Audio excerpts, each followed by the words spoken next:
ನಮೋ ಭಗವತೆ ವಾಸುದೇವಾಯ. ಹರೇ ಕೃಷ್ಣ. ನಾವೀಗ ಶ್ರೀಮದ್ ಭಾಗವತದ 1ನೇ ಸ್ಕಂದದ 17ನೇ ಅಧ್ಯಾಯದಲ್ಲಿ ಧರ್ಮಪುರುಷ ಹಾಗೆಯೇ ಪರೀಕ್ಷಿತ ಮಹಾರಾಜನ ಸಂಭಾಷಣೆಯನ್ನು ನೋಡ್ತಾ ಇದ್ದೇವೆ. ಪರೀಕ್ಷಿತ ಮಹಾರಾಜ ಧರ್ಮನಿಗೆ ಉತ್ತರವನ್ನು ಕೊಡ್ತಾ ಹೇಳ್ತಾ ಇದ್ದಾನೆ, ನೀನು ಎತ್ತಿನ ರೂಪದಲ್ಲಿರುವಂತಹ ಧರ್ಮ ಪುರುಷನೇ ಆಗಿದ್ದಿ. ಹಾಗೆಯೇ ಭಗವಂತನ ರೂಪವನ್ನು ನಾವು ಇಷ್ಟೇ ಅಂತ ಹೇಳಲಿಕ್ಕೆ ಖಂಡಿತ ಸಾಧ್ಯ ಇಲ್ಲ. ನಮ್ಮ ಮಾತಿನ ಬಲದಿಂದ ಅಥವಾ ಊಹಾತ್ಮಕ ಚಿಂತನೆಯಿಂದ ಅದನ್ನು ಅಳಿಲಿಕ್ಕೆ ಸಾಧ್ಯ ಇಲ್ಲ. ಹಾಗೆಯೇ ಈ ಕಾಲದಲ್ಲಿ ಆದಂತಹ ಅಧರ್ಮಗಳಿಂದ ನಿನ್ನ 3 ಪಾದಗಳು ಮುರಿದು ಹೋಗಿವೆ ಅನ್ನುವಂಥದ್ದನ್ನು ಪರೀಕ್ಷಿತ ಮಹಾರಾಜ ಹೇಳುತ್ತಾ ಇದ್ದಾನೆ. ಆತ ಮುಂದುವರಿಸ್ತಾ ಏನು ಹೇಳ್ತಾನೆ ಅನ್ನುವಂಥದ್ದನ್ನು ಇವತ್ತಿನ ಶ್ಲೋಕಗಳಲ್ಲಿ ನಾವು ನೋಡುವ. ಇವತ್ತಿನ ಶ್ರೀಮದ್ ಭಾಗವತದ ಶ್ಲೋಕ 1ನೇ ಸ್ಕಂದದ 17ನೇ ಅಧ್ಯಾಯದ 25ನೇ ಶ್ಲೋಕ. ಮೊದಲನೇದಾಗಿ, ಇದಾನೀಂ ಧರ್ಮಪಾದಸ್ತೆ ಸತ್ಯಂ ನ ನಿರ್ವರ್ತಯೇದ್ಯತಃ ತಂ ಜಿಘ್ರಕ್ಷತ್ಯ ಧರ್ಮೋಯಮಂದ್ರತೆ ನೈಧಿತಃ ಕಲಿಹಿ. ಈಗ ನೀನು ಸತ್ಯನಿಷ್ಠೆ ಎಂಬ ಒಂದೇ ಪಾದದ ಮೇಲೆ ನಿಂತಿರುವೆ ಹಾಗೂ ಹೇಗೋ ಕುಂಟುತ್ತಾ ನಡೆಯುತ್ತಿರುವೆ. ಆದರೆ ಜಗಳವೇ ಮೂರ್ತಿಭವಿಸಿರುವ ಕಲಿಯು ವಂಚನೆಯಿಂದಲೇ ಉನ್ನತಿ ಹೊಂದುತ್ತಿದ್ದು ಆ ಒಂದು ಪಾದವನ್ನು ನಾಶ ಮಾಡಲು ಯತ್ನಿಸುತ್ತಿದ್ದಾನೆ. ಪರೀಕ್ಷಿತ ಮಹಾರಾಜ ಕಲಿಯ ಲಕ್ಷಣವನ್ನು ಒಂದೊಂದಾಗಿ ಹೇಳುತ್ತಾ ಇದ್ದಾನೆ. ಈ ಶ್ಲೋಕಕ್ಕೆ ಭಾವಾರ್ಥವನ್ನು ನೋಡೋಣ. ಧರ್ಮತತ್ವಗಳು ಯಾವುದೋ ಧರ್ಮಾಂಧತೆಯಲ್ಲಿ ಅಥವಾ ಮಾನವ ನಿರ್ಮಿತ ಸೂತ್ರಗಳಲ್ಲಿ ನಿಂತಿರುವುದಿಲ್ಲ. ಅವು ತಪಸ್ಸು, ಶುದ್ಧತೆ, ದಯೆ ಮತ್ತು ಸತ್ಯನಿಷ್ಠೆ ಎಂಬ 4 ಪ್ರಾಥಮಿಕ ನಿಯಂತ್ರಣದ ಆಚರಣೆಗಳಲ್ಲಿ ನಿಂತಿರುತ್ತವೆ. ಜನಸಮುದಾಯಕ್ಕೆ ಈ ತತ್ವಗಳನ್ನು ಆಚರಿಸಲು ಬಾಲ್ಯದಿಂದಲೇ ಕಲಿಸಿಕೊಡಬೇಕು.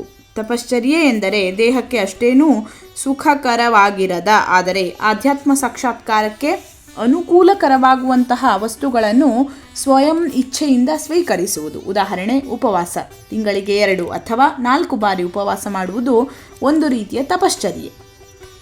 ಆಧ್ಯಾತ್ಮ ಸಾಕ್ಷಾತ್ಕಾರಕ್ಕಾಗಿ ಮಾತ್ರ ಅದನ್ನು ಸ್ವಂತ ಇಚ್ಛೆಯಿಂದ ಸ್ವೀಕರಿಸಬಹುದು. ಇದು ರಾಜಕೀಯ ಅಥವಾ ಬೇರೆ ಯಾವ ಉದ್ದೇಶಗಳಿಗೂ ಅಲ್ಲ. ಆಧ್ಯಾತ್ಮ ಸಾಕ್ಷಾತ್ಕಾರಕ್ಕಲ್ಲದೆ ಬೇರೆ ಉದ್ದೇಶಗಳಿಗಾಗಿ ಮಾಡುವ ಉಪವಾಸ ವ್ರತಗಳನ್ನು ಭಗವದ್ಗೀತೆಯಲ್ಲಿ ನಿಂದಿಸಲಾಗಿದೆ. ಹಾಗೆಯೇ ಶುಚಿತ್ವವು ದೇಹಕ್ಕೂ ಮನಸ್ಸಿಗೂ ಅವಶ್ಯ. ಕೇವಲ ದೇಹ ಶುಚಿತ್ವವು ಕೆಲವು ಮಟ್ಟಿಗೆ ಉಪಯೋಗಕರ, ಆದರೆ ಮನಸ್ಸಿನ ಶುಚಿತ್ವವು ಅತ್ಯವಶ್ಯ. ಅದು ಪರಮಪ್ರಭುವಿನ ಗುಣಗಾನವನ್ನು ಮಾಡುವುದರಿಂದ ಪರಿಣಮಿಸುವುದು. ಭಗವಂತನ ಗುಣಗಾನವನ್ನು ಮಾಡದೆ ಯಾವೊಬ್ಬನೂ ತನ್ನ ಮನಸ್ಸಿನಲ್ಲಿ ಶೇಖರಣೆಯಾದ ಧೂಳನ್ನು ನಾಶಗೊಳಿಸಲಾರನು. ನಾಸ್ತಿಕ ನಾಗರಿಕತೆಯು ಮನಸ್ಸನ್ನು ಶುಚಿಗೊಳಿಸಲಾರದು, ಏಕೆಂದರೆ ಅದಕ್ಕೆ ದೇವರ ಕಲ್ಪನೆಯೇ ಇರುವುದಿಲ್ಲ. ಇದೇ ಸರಳವಾದ ಕಾರಣದಿಂದ ನಾಸ್ತಿಕ ನಾಗರಿಕತೆಯ ಜನರು ಭೌತಿಕವಾಗಿ ಎಷ್ಟೋ ಸುಸಜ್ಜಿತರಾಗಿದ್ದರೂ ಅವರಲ್ಲಿ ಸದ್ಗುಣಗಳು ಇರಲಾರವು. ಯಾವುದೇ ವಿಷಯವನ್ನಾದರೂ ನಾವು ಅದರ ಫಲದಿಂದ ನೋಡಬೇಕು. ಕಲಿಯುಗದಲ್ಲಿ ಮಾನವ ನಾಗರಿಕತೆಯ ಫಲವೆಂದರೆ ಅಸಂತುಷ್ಟಿ. ಆದುದರಿಂದ ಪ್ರತಿಯೊಬ್ಬನೂ ಮನಃಶಾಂತಿ ಪಡೆಯಲು ಕಾತರನಾಗಿರುತ್ತಾನೆ. ಸತ್ಯಯುಗದಲ್ಲಿ ಈ ರೀತಿಯ ಮನಃಶಾಂತಿಯು ಪರಿಪೂರ್ಣವಾಗಿತ್ತು, ಏಕೆಂದರೆ ಮೇಲೆ ಹೇಳಿದ ಮಾನವೀಯ ವಿಶೇಷತೆಗಳು ಪ್ರತಿಯೊಬ್ಬರಲ್ಲಿಯೂ ಇದ್ದವು. ಬರುಬರುತ್ತಾ ತ್ರೇತಾಯುಗದಲ್ಲಿ ಈ ವಿಶೇಷಗಳು ಕಡಿಮೆಯಾಗಿ ಮುಕ್ಕಾಲು ಪಾಲಾದವು. ದ್ವಾಪರದಲ್ಲಿ ಅರ್ಧಕ್ಕಿಳಿದು ಈ ಕಲಿಯುಗದಲ್ಲಿ ಕಾಲು ಭಾಗವಾಗಿ ಅಸತ್ಯ ವರ್ತನೆಯಿಂದ ಅದು ಕೂಡ ಕುಗ್ಗುತ್ತಿದೆ. ಕೃತಕವಾದ ಇಲ್ಲವೇ ನಿಜವಾದ ಗರ್ವದಿಂದ ವ್ರತದ ಫಲವು ಕೆಡುತ್ತಿದೆ. ಸ್ತ್ರೀ ಸಂಘದ ಬಗ್ಗೆ ಇರುವ ಅತಿ ವ್ಯಾಮೋಹದಿಂದ ಶುಚಿತ್ವವು ಹಾಳಾಗುತ್ತಿದೆ. ಅತಿಯಾದ ಮದ್ಯಪಾನದ ಆಸಕ್ತಿಯಿಂದ ದಯಾಗುಣವು ಕೆಟ್ಟು ಹೋಗುತ್ತಿದೆ. ಅತಿಯಾದ ಮಿಥ್ಯಾ ಪ್ರಚಾರದಿಂದ ಅಸತ್ಯ ನಿಷ್ಠೆ ಕೆಡುತ್ತಿದೆ.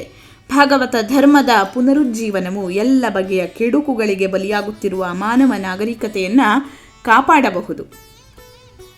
ಮುಂದಿನ ಶ್ಲೋಕ 26ನೇ ಶ್ಲೋಕ. ಇಯಂ ಚ ಭೂಮಿರ್ಭಗವತಾ ನ್ಯಾಸಿತೋರುಭರಾ ಸತಿ ಶ್ರೀಮದ್ಭಿಸ್ತತ್ ಪದನ್ಯಾಸ್ಯೈಃ ಸರ್ವತಃ ಕೃತಕೌತುಕ. ದೇವೋತ್ತಮ ಪುರುಷನಿಂದ ಮತ್ತು ಇತರರಿಂದ ಭೂಭಾರ ನಿಜವಾಗಿಯೂ ಕಡಿಮೆಯಾಗಿತ್ತು. ಅವತಾರ ಪುರುಷನಾಗಿ ಅವನು ಇದ್ದಾಗ ಅವನ ಪವಿತ್ರವಾದ ಪಾದ ಚಿಹ್ನೆಗಳಿಂದ ಎಲ್ಲ ಒಳಿತುಗಳೂ ನೆರವೇರಿದವು. ಪರೀಕ್ಷಿತ ಮಹಾರಾಜ ದೇವೋತ್ತಮ ಪರಮಪುರುಷ ಇದ್ದಂತಹ ಸಂದರ್ಭದಲ್ಲಿ ಯಾವ ರೀತಿ ಮಾನವ ಸಮಾಜ ಇತ್ತು ಅನ್ನುವಂಥದ್ದನ್ನು ಹೇಳುತ್ತಾ ಇದ್ದಾನೆ. ಆವಾಗ ಭೂಮಿ ಯಾವ ರೀತಿ ಇತ್ತು, ಆವಾಗ ಈ ಜಗತ್ತು ಹೇಗಿತ್ತು ಅನ್ನುವಂಥದ್ದನ್ನು ಪರೀಕ್ಷಿತ ಮಹಾರಾಜ ಧರ್ಮನಿಗೆ ಹೇಳುತ್ತಾ ಇದ್ದಾನೆ.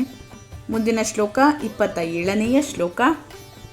ಶೋಚತ್ಯ ಶೃಕಲಾ ಸಾಧ್ವಿ ದುರ್ಭಗೇ ವೋಜ್ಜಿತಾ ಸತಿ ಅಬ್ರಹ್ಮಣ್ಯಾ ನೃಪವ್ಯಾಜಾಃ ಶೂದ್ರಾ ಭೋಕ್ಷ್ಯಂತಿ ಮಾಮಿತಿ. ಈಗ ಈ ಸಾಧ್ವಿಯು ದುರ್ದೈವದಿಂದಾಗಿ ದೇವೋತ್ತಮ ಪುರುಷನಿಂದ ತ್ಯಜಿಸಲ್ಪಟ್ಟು ಕಣ್ಣಲ್ಲಿ ನೀರು ತುಂಬಿ ತನ್ನ ಭವಿಷ್ಯವನ್ನು ಕುರಿತು ದುಃಖಿಸುತ್ತಿದ್ದಾಳೆ.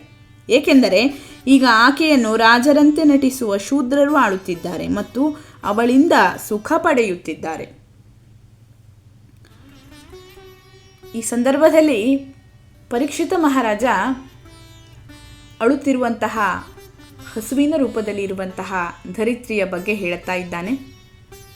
ಈ ಶ್ಲೋಕದ ಭಾವಾರ್ಥವನ್ನು ನೋಡೋಣ. ಕ್ಷತ್ರಿಯನು ಅಥವಾ ಆರ್ತರನ್ನು ರಕ್ಷಿಸಲು ಅರ್ಹನಾದವನು ಮಾತ್ರ ರಾಜ್ಯಭಾರವನ್ನು ಮಾಡಬೇಕು. ತರಬೇತಿ ಇಲ್ಲದ ಕೆಳಮಟ್ಟದ ಜನರನ್ನು ಅಥವಾ ಆರ್ತ ರಕ್ಷಣೆಯ ಮಹತ್ವಾಕಾಂಕ್ಷೆ ಇಲ್ಲದವರನ್ನು ಆಡಳಿತಗಾರನ ಸ್ಥಾನದಲ್ಲಿ ಇರಿಸಬಾರದು. ದುರದೃಷ್ಟದಿಂದ ಕಲಿಯುಗದಲ್ಲಿ ಕೀಳುಮಟ್ಟದ ಜನರು ತರಬೇತಿ ಇಲ್ಲದೆ ಜನಮತವನ್ನು ಗಳಿಸಿ ಆಡಳಿತಗಾರನ ಸ್ಥಾನಕ್ಕೆ ಏರುವರು. ಅವರು ಆರ್ತರನ್ನು ರಕ್ಷಿಸುವ ಬದಲಾಗಿ ಯಾರೊಬ್ಬರಿಗೂ ಸಹಿಸಲಾಗದ ಪರಿಸ್ಥಿತಿಯನ್ನು ಉಂಟು ಮಾಡುವರು. ಅಂತಹ ಆಡಳಿತಗಾರರು ನಾಗರಿಕರ ಎಲ್ಲ ಸೌಕರ್ಯಗಳನ್ನು ಕೆಡಿಸಿ ನ್ಯಾಯವಿರುದ್ಧವಾಗಿ ತಮ್ಮ ಸಂತೋಷವನ್ನು ಸಾಧಿಸಿಕೊಳ್ಳುತ್ತಿದ್ದಾರೆ.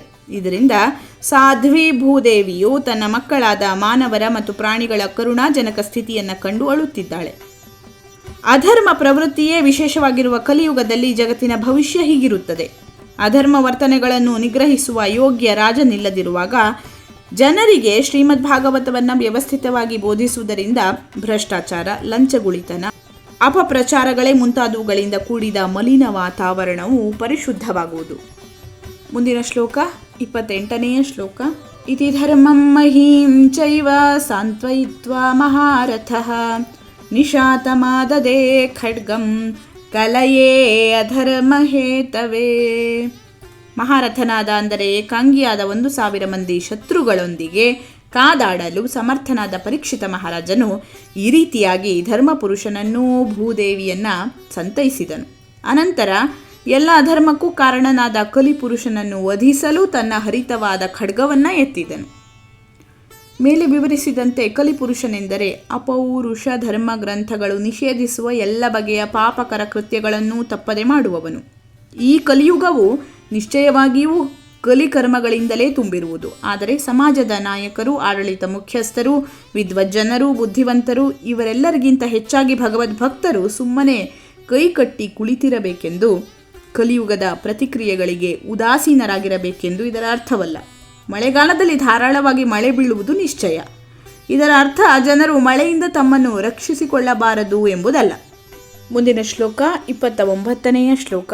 ತಂ ಜಿಘಾಂ ಸುಮಭಿಪ್ರೇತ್ಯ ವಿಹಾಯ ನೃಪಲಾಂಛನಂ ತತ್ಪಾದಮೂಲಂ ಶಿರಸಾ ಸಮಗಾದ್ ಭಯವಿಹ್ವಲಃ.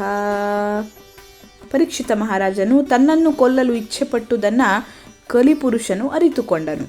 ಕೂಡಲೇ ಅವನು ರಾಜವೇಷವನ್ನು ತ್ಯಜಿಸಿದನು. ಭಯದ ಒತ್ತಡದಿಂದ ತಲೆಬಾಗಿಸುತ್ತಾ ರಾಜನಿಗೆ ಸಂಪೂರ್ಣವಾಗಿ ಶರಣಾಗತನಾದನು. ಕಲಿಪುರುಷನ ರಾಜವೇಷ ಕೃತಕವಾದುದು. ಒಬ್ಬ ರಾಜನಿಗೆ ಅಥವಾ ಕ್ಷತ್ರಿಯನಿಗೆ ರಾಜವೇಷವು ಒಪ್ಪುವುದು. ಒಬ್ಬ ನೀಚ ವರ್ಣದವನು ಕೃತಕವಾಗಿ ರಾಜವೇಷ ಧರಿಸಿದರೆ ಪರೀಕ್ಷಿತನಂತಹ ನಿಜವಾದ ಕ್ಷತ್ರಿಯನು ಎದುರಾದಾಗ ಅವನ ನಿಜ ಗುರುತು ಪ್ರಕಟವಾಗುವುದು. ನಿಜವಾದ ಕ್ಷತ್ರಿಯನು ಎಂದೂ ಶರಣಾಗನು. ಅವನು ತನ್ನ ಎದುರಾಳಿಯಾದ ಕ್ಷತ್ರಿಯನ ಪಂಥಾಹ್ವಾನವನ್ನು ಸ್ವೀಕರಿಸುವನು ಮತ್ತು ಗೆಲ್ಲುವ ಇಲ್ಲವೇ ಸಾಯುವ ತನಕ ಹೋರಾಡುವನು. ನಿಜವಾದ ಕ್ಷತ್ರಿಯನಿಗೆ ಶರಣಾಗತಿ ಎಂಬುದು ತಿಳಿಯದು. ಕಲಿಯುಗದಲ್ಲಿ ಎಷ್ಟೋ ಮಂದಿ ವೇಷ ಧರಿಸಿ ಆಡಳಿತಗಾರರಂತೆ ಅಥವಾ ಆಡಳಿತ ಮುಖ್ಯಸ್ಥರಂತೆ ನಟನೆ ಮಾಡುತ್ತಾರೆ. ಆದರೆ ನಿಜವಾದ ಕ್ಷತ್ರಿಯನು ಎದುರಾದಾಗ ಅವರ ನಿಜ ಸ್ವರೂಪವು ಪ್ರಕಟವಾಗುವುದು. ಆದುದರಿಂದ ಕೃತಕ ವೇಷದ ಕಲಿಪುರುಷನು ಪರೀಕ್ಷಿತ ಮಹಾರಾಜನೊಡನೆ ಕಾದಾಡುವುದು ತನ್ನ ಶಕ್ತಿಗೆ ಮೀರಿದ ಉದ್ಯೋಗವೆಂದು ತಿಳಿದುಕೊಂಡಾಗ ಅವನು ಒಬ್ಬ ಅಧೀನ ವ್ಯಕ್ತಿಯಂತೆ ತಲೆಬಾಗಿ ವಂದಿಸುವನು. ವಂದಿಸಿದನು ಮಾತ್ರವಲ್ಲ, ರಾಜವೇಷವನ್ನು ತ್ಯಜಿಸಿ ಶರಣಾಗತನಾದನು. ಮುಂದಿನ ಶ್ಲೋಕ 30ನೆಯ ಶ್ಲೋಕ.